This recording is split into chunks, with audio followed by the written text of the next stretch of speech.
पढ़ने वाले हैं क्या, nerve supply of the scalp. Previous lecture में हमने स्कल्प की क्या आर्टीरियल सप्लाई और वीनस ड्रेनेज पढ़ लिया था। तो इसे कौन कौन सी नर्व सप्लाई करती है, एक सेंसरी नर्व सप्लाई करती है, एक मोटर नर्व सप्लाई करती है। सेंसरी नर्व 8 सेंसरी नर्व होती है इस साइड, जो क्या ऑरिकल्स के इस साइड क्या है, जो इस मिड लाइन के इस साइड 8 सेंसरी नर्व होती हैं जो सप्लाई करती है किसको, स्कल्प को। कौन कौन सी होती हैं, 4 तो होती हैं इन फ्रंट ऑफ ऑरिकल्स। कौन कौन सी, सुप्राट्रॉकिलियर, सुप्रा ऑर्बिटल, जाइगोमेटिको-टेम्पोरल, ऑरिकुलो-टेम्पोरल, ठीक है। और 4 होती है बिहाइंड द ऑरिकल। कौन कौन सी, great auricular, lesser occipital, greater occipital और थर्ड ऑक्सीपिटल, ये तो होती है बिहाइंड द ऑरिकल। अब हम बात करते हैं मोटर सप्लाई की। एक तो होती है in front of the year, होती है temporal branch of the facial nerve. Facial nerve की टेम्पोरल ब्रांच क्या होती है, ईयर के सामने होती है। बिहाइंड द होती है posterior auricular branch of the facial nerve. Facial nerve की पोस्टीरियर ऑरिक्यूलर ब्रांच जो क्या सप्लाई करती है, किसको सप्लाई करेगी, स्कल्प को सप्लाई करेगी, मोटर नर्व। अब इसका डायग्राम देख लो। डायग्राम से हम बात करें नर्व सप्लाई ऑफ स्कल्प की, तो देखो कैसे है।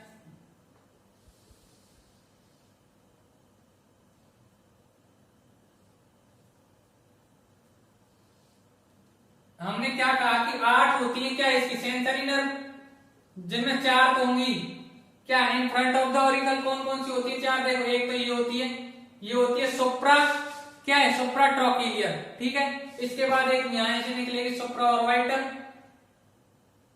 ठीक है, ये हो गई सुप्रा ऑर्बिटल, ठीक है। एक यहां से निकलेगी, एक यहां से निकलेगी, एक ये निकलेगी और एक ऐसे निकलेगी और एक यहां से, ठीक है। ये ब्रांच है, ये ब्रांच। अब इनकी लेबलिंग कर लेते हैं। ये कौन सी है, ये सुप्रा ट्रॉकिलियर। ये कौन सी, सुप्रा ट्रॉकिलियर, सुप्रा ट्रॉकिलियर नर्व, सुप्रा ट्रॉकिलियर, सुप्रा ट्रॉकिलियर नर्व, ठीक है। दूसरा सुप्रा ऑर्बिटल, सुप्रा ऑर्बिटल, ठीक है, सुप्रा ऑर्बिटल ये रही, ठीक है। ये कौन सी है, थर्ड नंबर पे। थर्ड नंबर पे कौन सी होती है, जाइगोमेटिको-टेम्पोरल, ठीक है, जाइगोमेटिको-टेम्पोरल, जाइगोमेटिको-टेम्पोरल, ठीक है। और ये होती है ऑरिक्यूलो-टेम्पोरल। ये क्या है, ऑरिक्यूलो-टेम्पोरल, ऑरिक्यूलो-टेम्पोरल।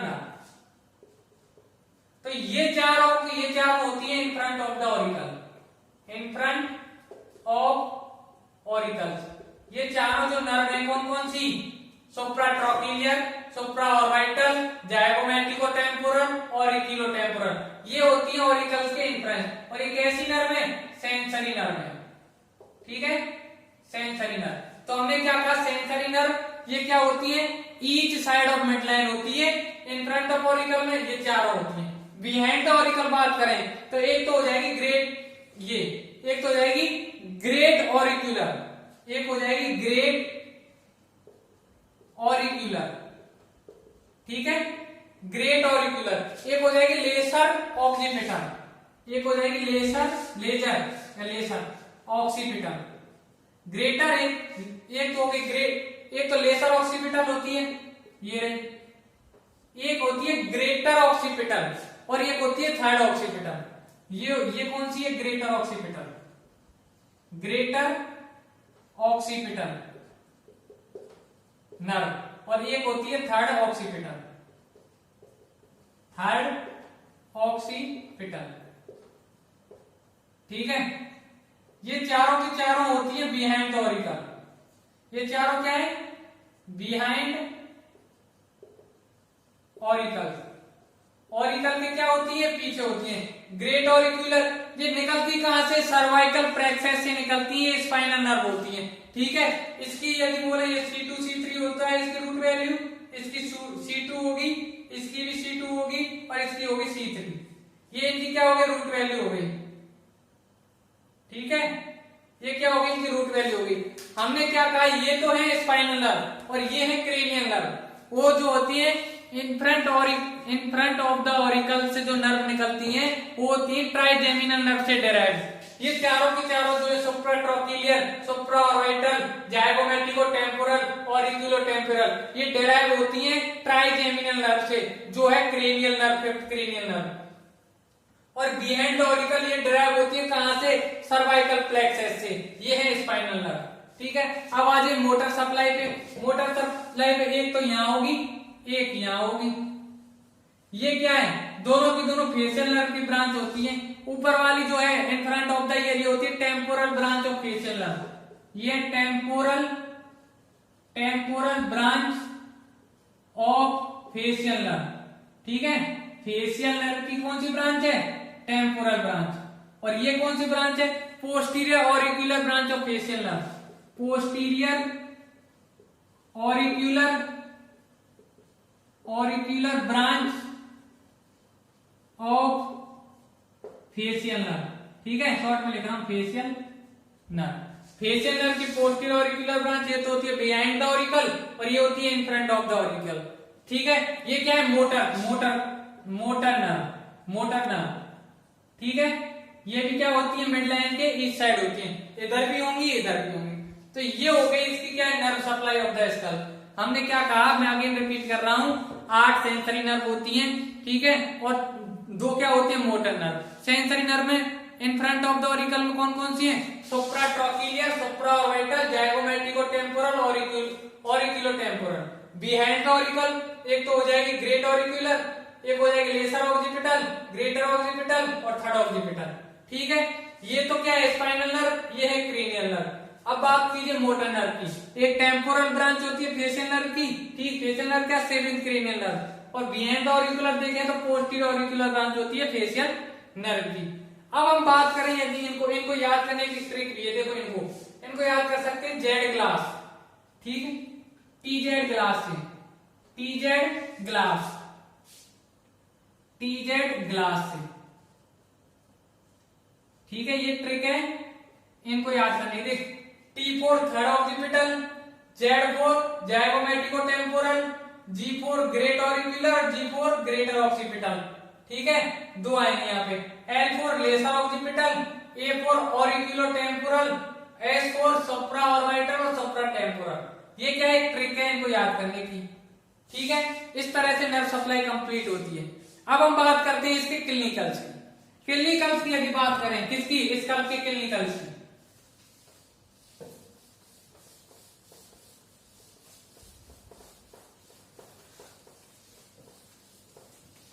अब हम बात करेंगे क्लिनिकल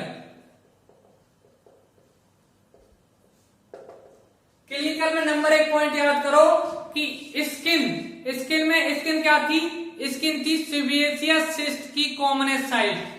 S4 स्किन क्या थी, ये थी कॉमन साइट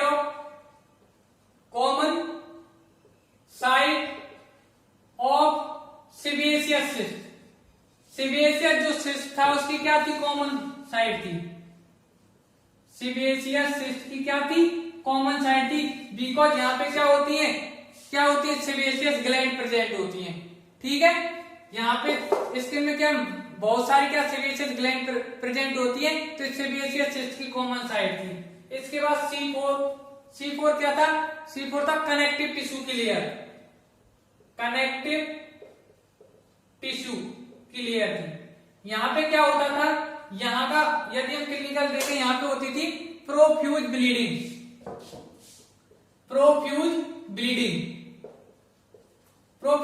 क्यों होती थी, यदि क्या कट लग जाता था किसमें, कट लग जाता था वेजल्स में, तो क्या ब्लीडिंग होती थी, जिसको रोकते कहते थे, बोन को कंप्रेस कर देते थे। बोन को कंप्रेस करने से उसे क्या रोक सकते थे। प्रोफ्यूज ब्लीडिंग कौन सी लेयर में मिलेगी, कनेक्टिव टिश्यू की लेयर में मिलेगी। A4 आता है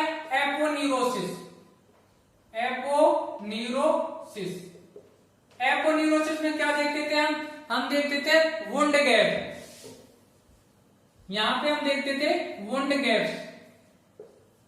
यदि उसको ऐसे काटेंगे, एक मसल थी ना ऑक्सीपिटो फ्रंटेलिस, ऐसे कुछ मसल थी, देखो ऐसे कुछ मसल थी, यहाँ पे फ्रंटल बेली थी, यहाँ पे ऑक्सीपिटल बेली थी। अब ये क्या है, इसको टेंस करके रखती है। तो ऐसे कट लगेगा तो क्या वो दिखाई नहीं देगा, बट ऐसे ऐसे कट लगेगा तो दिखाई देगा ना। तो यही था क्या, वुंड गैप। इसके बाद हम बात करते हैं L4। L4 आएगा लूज एरियोलर टिश्यू की लेयर, लूज एरियोलर टिश्यू की लेयर। ये जो पहली 3 लेयर है ये क्या है, इनके बारे में अभी पढ़ेंगे। ये क्या होती है, पहली 3 लेयर ये होती है सर्जिकल लेयर ऑफ स्कल। ये तीनों क्या, सर्जिकल लेयर ऑफ स्कल। और ये जो है ये लूज एरियोलर टिश्यू लेयर, ये होता है डेंजरस, ये होता है डेंजरस एरिया ऑफ स्कल। ये क्या है, डेंजरस एरिया ऑफ स्कल। इसके बारे में बात करते हैं पहले हम डेंजरस एरिया ऑफ स्कल पे। डेंजरस एरिया ऑफ स्कल की बात करें, ये होता है layer of loose areolar tissue. अब हमारा जो ब्लड और पस होता है वो क्या होता है, कलेक्ट हो जाता है इस लेयर में। ठीक, ब्लड और पस क्या कलेक्ट हो जाएगा, कौन सी लेयर में, एरियोलर लूज एरियोलर टिश्यू की लेयर में। जब ब्लड और पस कलेक्ट हो जाएगा तो इन्फेक्शन ट्रांसमिट होगा किसके द्वारा, इमिस्री वेन के द्वारा। कहां से, इस लेयर से कहां जाएगा, वो जाएगा इंट्राक्रेनियल ड्यूरल वीनस साइनस में। इमिस्री वेन यहां से इन्फेक्शन को कहां ले जाएगी, इंट्राक्रेनियल ड्यूरल वीनस साइनस में, जिससे क्या होगी, थ्रोम्बोसिस होगी। और थ्रोम्बोसिस से क्या हो सकती है, डेथ हो सकती है। ध्यान रखना, ये डेंजरस एरिया होता है ये स्कल का लूज एरियोलर टिश्यू। इसके अलावा एक होता था पेरिक्रेनियम, P4 पेरिक्रेनियम। यहां पे हम देखेंगे क्या, हेमेटोमा, हेमेटोमा। चलो उसकी भी बात समझ लेते हैं। हेमेटोमा क्या होता है, बिलो ऑन हेड, हेड जो है हमारा सिर है उसके नीचे ब्लड और फ्लूइड कलेक्ट होता है layer of loose areolar tissue में। लूज एरियोलर टिश्यू की लेयर में ब्लड कलेक्ट हो रहा है और फ्लूइड कलेक्ट हो रहा है। ब्लड पास नहीं करता, कहां पे, ऑक्सीपिटल और टेम्पोरल रीजन में, बिकॉज वहां पे क्या होता है, बोन अटैचमेंट होता है। ठीक है, कहा कि ब्लड जो होता है कैन नॉट पास नहीं करता ऑक्सीपिटल और टेम्पोरल रीजन में, बिकॉज वहां पे क्या होता है, बोन अटैचमेंट होता है। क्या होगा, बोन अटैचमेंट। लेकिन जो फ्रंटल वेली होती है ऑक्सीपिटो फ्रंटालिस मसल की, वहां पे कोई बोनी अटैचमेंट नहीं होता। वहां पे क्या करेगा, ब्लड क्या कर जाएगा, ट्रेस कर जाएगा। ट्रेस कर जाएगा तो ब्लड कहां जाएगा, आईलिड में जाएगा। आईलिड में जाकर के क्या होता है, वो इकट्ठा हो जाता है और ब्लैक स्पॉट के रूप में दिखाई देता है। उसे बोलते हैं ब्लैक आई। क्या बोलते हैं, ब्लैक आई बोलते हैं। ठीक है, उसे बोला जाता है ब्लैक आई।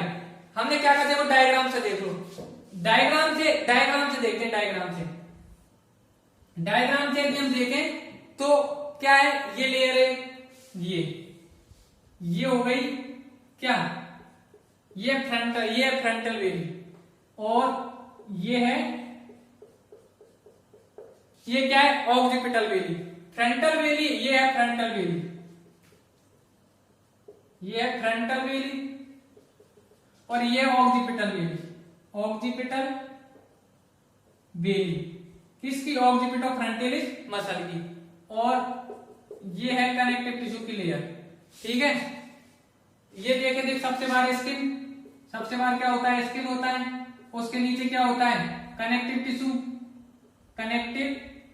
टिश्यू होता है। और कनेक्टिव टिश्यू के नीचे क्या होता है, कनेक्टिव टिश्यू के नीचे क्या होगा, एपोन्यूरोसिस। और ये तीनों मिलकर क्या बनाते हैं, ये तीनों मिलकर क्या बनाते हैं, स्कल प्रॉपर बनाते हैं। ये बनाते हैं क्या, तीनों मिलकर स्कल प्रॉपर, ये बनाते हैं स्कल प्रॉपर। जैसे बोला जाता है कि सर्जिकल लेयर ऑफ स्कल, इन तीनों को मिला के बोलते हैं सर्जिकल लेयर ऑफ स्कल, या ऐसे बोलते हैं स्कल प्रॉपर।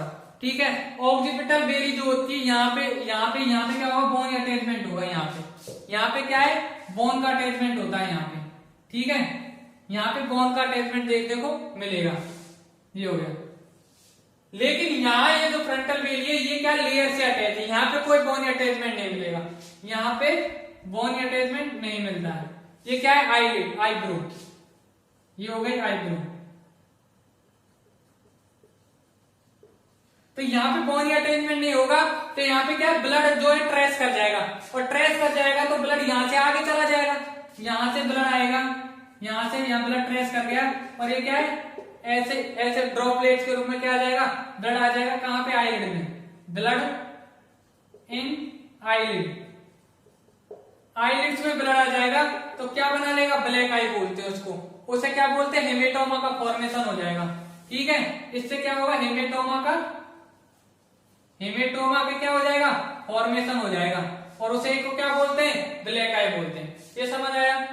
ठीक है, ये था इसका क्लिनिकल में ये बात ध्यान रखना, पहली जो 3 लेयर है उनको बोलते हैं सर्जिकल लेयर ऑफ स्कल, पहली 3 लेयर को, और ये फर्स्ट 3 लेयर जो होती है ना, ये एक दूसरे से क्या होती है, अडेयर होती है, can not be separate to each other, ये एक दूसरे से क्या है, सेपरेट नहीं होते, इसी कारण इनको बोला जाता है सर्जिकल लेयर ऑफ स्कल या स्कल प्रॉपर। जब क्या किसी मशीन से कट लग जाता है हमारे स्कल, हमारे किसमें, हेयर में, तो क्या स्कल प्रॉपर क्या हो जाएगा, एबुल्ज हो जाएगा। एबुल्ज हो गया तो उसे क्या करेंगे, रिप्लेसमेंट करना पड़ेगा एबुल्ज टिश्यू को, ये इसका ट्रीटमेंट है। ट्रीटमेंट क्या है, एबुल्ज टिश्यू को क्या कर दो, रिप्लेसमेंट कर दो। ये इसका क्लिनिकल याद रखना है नाम से ये। इसके अंदर क्या होगा, सीमेशियस सिस्ट होगा, कनेक्टिव टिश्यू में प्रॉफिट ब्लीडिंग होगी, वाउंड गैप कहां होगा, एपोन्यूरोसिस में, loose areolar tissue dangerous area of scalp होता है, और पेरिक्रीनियम में मिलता है हेमेटोमा। ठीक है, ब्लैक आई वाली कंडीशन। तो ये इसका क्लिनिकल हो गया। प्रीवियस लेक्चर में हमने क्या इसकी आर्टीरियल सप्लाई बता दी, वीनस ड्रेनेज बता दी, इसकी लेयर बता दी, एक्सटेंड बता दी। इस तरह से इसका जो टॉपिक होता है कंप्लीट होता है। प्लीज कमेंट करके बताएं कि आपको ये टॉपिक कैसा लगा। Do share and subscribe my YouTube channel Medcom study. ठीक है, बेल आइकन दबाना न भूलें। Thank you for watching.